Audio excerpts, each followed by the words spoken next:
Hi, folks. Today, let's talk about the other CRE that impacts the CRE that we know about and practice every day, commercial real estate.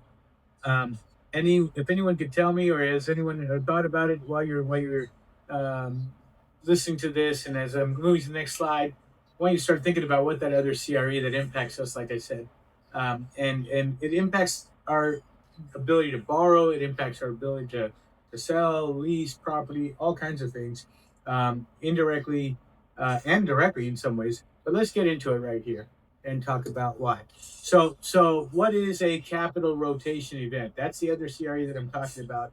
And you may have experienced cycles where you've seen this, where the mm, you see large shifts of currency, large shifts of liquidity or assets migrate from different asset classes. So, what is a CRE? The other CRE, it's a capital rotation event, and the capital rotation event is when you have some cycles, long time, oftentimes 5 to 10 years long, where capital largely shifts from, let's say, the stock market to another, industry, another asset class. So maybe a large shift to oil and gas, or a large shift to hard commodities like gold, and of course maybe shift to real estate. So you know, if you can think of some of these cycles back in the days, that's great. If not, you can. I'm gonna give you a few examples here in a minute. All right. So why is it happening today? Why are we seeing a shift? And you'll see it already happening if you haven't yet. But a shift to gold and real estate, hard assets, away from the stock market. It's going to happen more dramatically, I think, relatively soon. But it's already happening, and it's happening because of rising debt, not just consumer debt, not just our federal debt, but globally around the world. More and more uh, nations are upside down, and much more than us, even than the U.S. With their GDP compared to their overall national deficit. So, we're at about, I think, 120, 125% now, and many nations, including Japan and UK and others, are much worse than where we are on that scale. And then you have an economic uncertainty. You have, oh gosh, you name it, tariffs, sanctions. The sanctions, especially from 2022 on Russia, where we saw that their monies were locked, their dollars were locked, and so that's kind of sent a signal to other nations too that, hey, at any given time, our currency could be frozen. And so now nations think twice. There were certainly events before that too, but that was a big one that nations start pulling back. You saw more and more nations pulling back on their U.S. Treasury bonds because of that specific incident. And then some of them are doing it gradually. Others were more noticeably done or then pulled back from bonds. But that kind of uncertainty, you have other policy shifts, the tariffs, and like I said, and then the volatility with just the wars happening, the multiple wars happening around the world, the recent events in Venezuela, the threats with Greenland and Cuba, but also, of course, not to mention the Iran crisis, which officially isn't a war, I guess, but we've seen terrible outcomes back in the 70s related to issues with Iran, and this time it's even economically and mathematically it's worse. So that uncertainty, and the last issue is that when you have this uncertainty, when you have global debt the way I described it, you start pushing.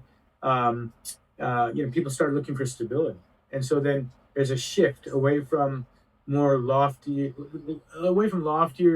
uh, plans, goals, much like a consumer might cancel lofty vacations and focus more on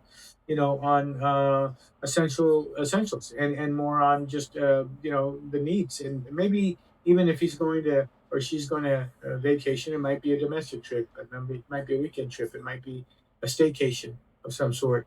So when there's economic uncertainty, people search for more stability, And much like I guess another analogy would be, or a metaphor, would be um, how water finds its way with gravity's help through cracks and crevices. The gravity, it'll go down, it'll go directly down to the any crack available on the ground or on the surface level. And similarly, when you see this uncertainty, money moves, liquid assets move to safer ground. The gravity of the fear of that is like gravity for water, and it just pulls you towards stability. And so you see a shift to essential assets, and the evidence, like I said, is there. Again, not just our consumer debt, but national debt, are entirely as a globe, our GDP to our debt there, and so we're spending more than three times what we bring in worldwide in GDP. And so this is kind of a, you can see the ramp is just going up. This chart only shows to 2024 that I'm sharing with you, but I imagine it's even higher now. I'm certain it's higher now in 2026. And then you see this large accumulation of gold, purchasing of gold worldwide by the reserve banks, the central banks nationwide, globally, excuse me. And you see it domestically, you see it by consumers, you see just gold price going through the roof. And again, that's a sign, a solid takeaway that people are fearful of. And so they're looking for stability, they're looking for cash flow, and are going to, invest in more essential items than not. Okay, so you can go back in history and check this out and see we've had other waves of this, but the last time was really just after the dot-com bust. We saw it again, like I mentioned earlier, during the original Iran war crisis that led to stagflation and high inflation, and maybe even some would call hyperinflation. And then we saw it back in the Great Depression. So there is this pattern, and like I said, when it happens, it typically lasts about 5 to 10 years, and we're starting to see this shift, which is inevitable, mathematically speaking, because of the stagflation, because of the trap that the Fed Reserve is in, which I can talk about maybe on another episode. But essentially, this is inevitable, mathematically speaking. It's just a question more of when and not about if, right? So, all right. And then what happens? Like I said, everybody goes towards stability. Cash flow, in my opinion, is always important, but in environments like this, people care more about actual cash flow than they care about building equity. Of course, they still care about appreciation and equity, but it is more about cash flow, and then what's generating that cash flow. Supply and demand issues are always come into play. What is our limited supply of, right? So whether whether that's in the manufacturing space, maybe it can even be in retail, right? Maybe some people, they don't spend on the big fancy restaurants or the vacations anymore, but they'll spend on the ice cream, or the pizza, right? So they will still and try to enjoy life and whatnot, but it's again, I think there'll be more demand for those types of goods as we've seen in the past, and you invest more or less in necessities. Um, uh, we know that housing and whatnot is a necessity, which I'll get into more here, but other necessities, um, petrol or manufacturing goods, or uh, anything related to food items that, like at the grocery stores and whatnot. Maybe properties related to shopping centers that have an anchor with a supermarket and whatnot. All right, so but of course, housing is number one. Surprise, surprise, that I would get to that. And within housing, you're looking for essentials, like I said. So necessity endures. Affordable housing is important. The most compelling, and not only does it do well in these types of cycles. I mean, affordable housing does well in any cycle, right? It's resilient, but it's probably one of the few that does really well in these downturn cycles when there is a capital rotation event. So that's why you see people flocking to commercial real estate, particularly housing, and then within that, affordable housing. All right, so again, you move away from high rise or office towers, we're already seeing that. Where you might move away from some retail that isn't as relevant, but you're going to stay with industrial that house manufacturing that are essentials. Maybe like an industrial property that's housing logistics for FedEx or Amazon or something. You're gonna stay away from other assets that have, particularly the stock market, that have volatility in these kinds of environments where you see a major shift. All right, so and that means that now people are moving more and more towards housing, like I said, and lower volatility because they're looking for that stability. They're looking for that cash flow, and this isn't just investing in real estate. This isn't just about being in CRE. This is about making sure that you're in a space that solves real life issues, real life problems, like getting food on the table, like getting essentials delivered for hospitals, and like housing, shelter, which is absolutely essential.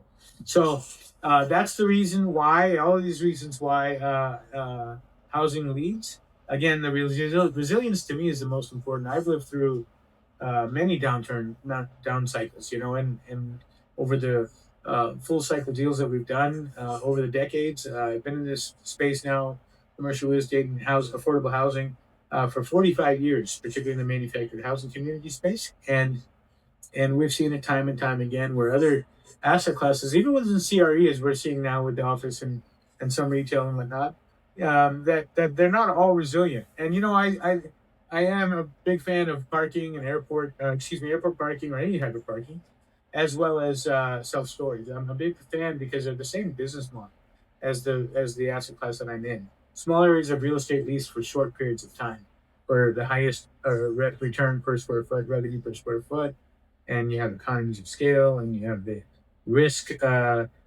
being spread over higher density and whatnot. So for all those reasons, I love those other asset classes too. And when people talk about recession resistant for self storage, I would agree.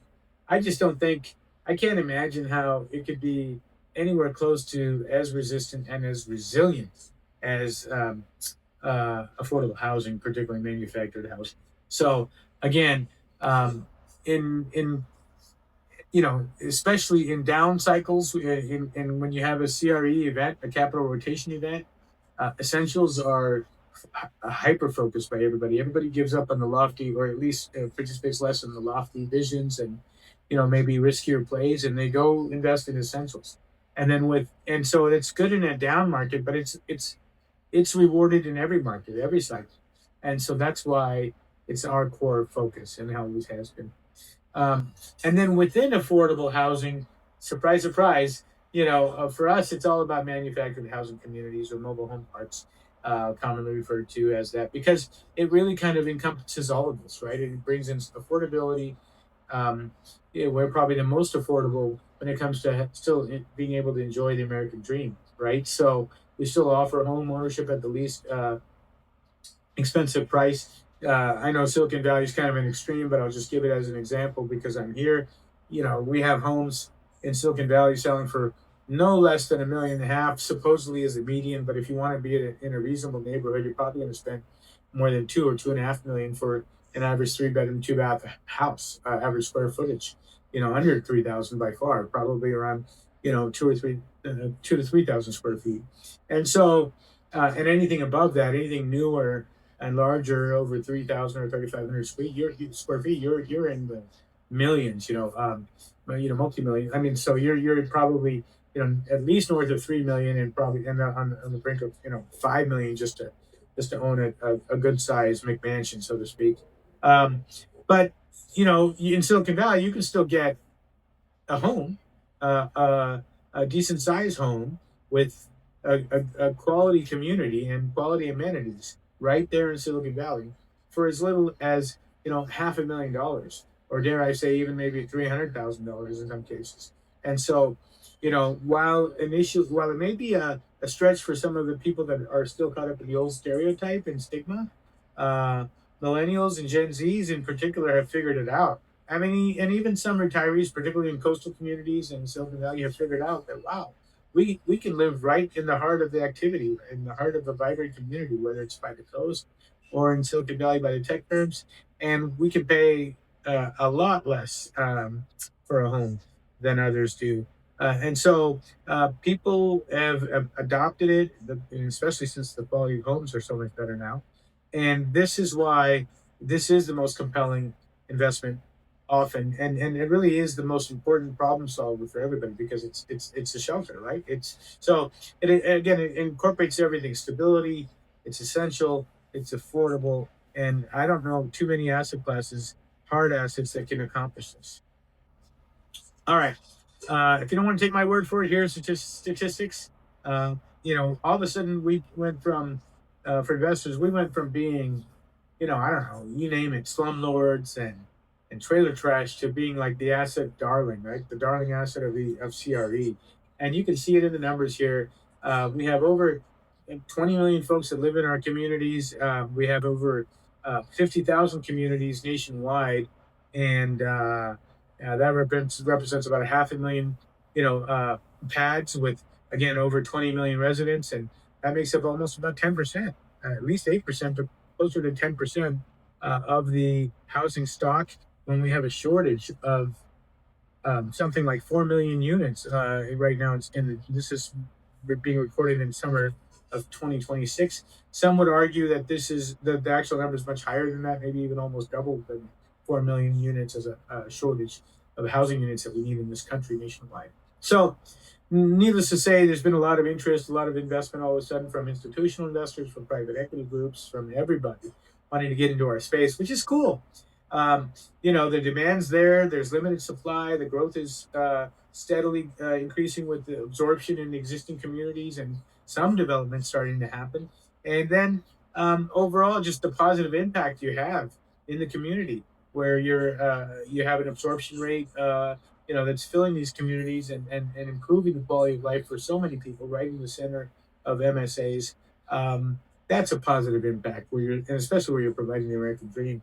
So anyway, the numbers speak the story, tell the story. Like I said, you can see it right here on the screen in terms of the growth in the industry, the average occupancy, all of this, the cap rates. I mean, we can still get cap rates even higher than this average nationwide.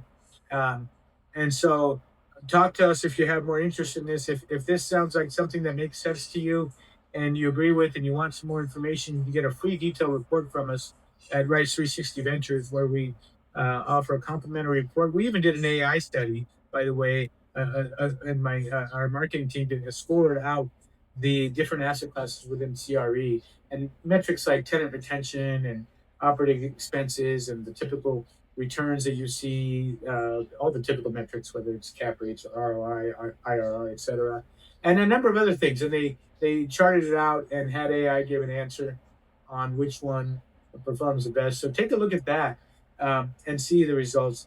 You can get this data at rise360ventures.com. You can go to YouTube for some more podcast videos or other places, your choice where you go to for podcasts and recordings. You can also look us up on LinkedIn. And if you're in the Bay Area, come by and see us at our meetups. We sponsor the Rise meetups, and we also sponsor BAM meetups. You can look those up online. Rise Real Estate Investing and Strategic Real Estate Investing Strategies and Education. Excuse me. That's the Rise meetup that we sponsor in the Bay Area. We also sponsor Bay Area multifamily and more. Of course, the more represents, among other things, manufactured housing. So you can see us there live and always get information from many speakers within different asset classes in the Bay Area. We may go beyond this area with our events because of the incredible demand. And also, I would say if you have any interest in the near future of investing in a particular asset, if you're looking to shift away from the stock market, from index funds into something, a hard asset within manufactured housing soon, reach out to Colin at our head, as he's head of investor relations at Rise360, and he can get in touch with you and give you some more information about the upcoming projects that are going to be announced very soon, and so you can get a heads up and an advantage on those. All right. Well, thank you very much for your time. Until next time, be safe, and we'll talk to you soon. Bye.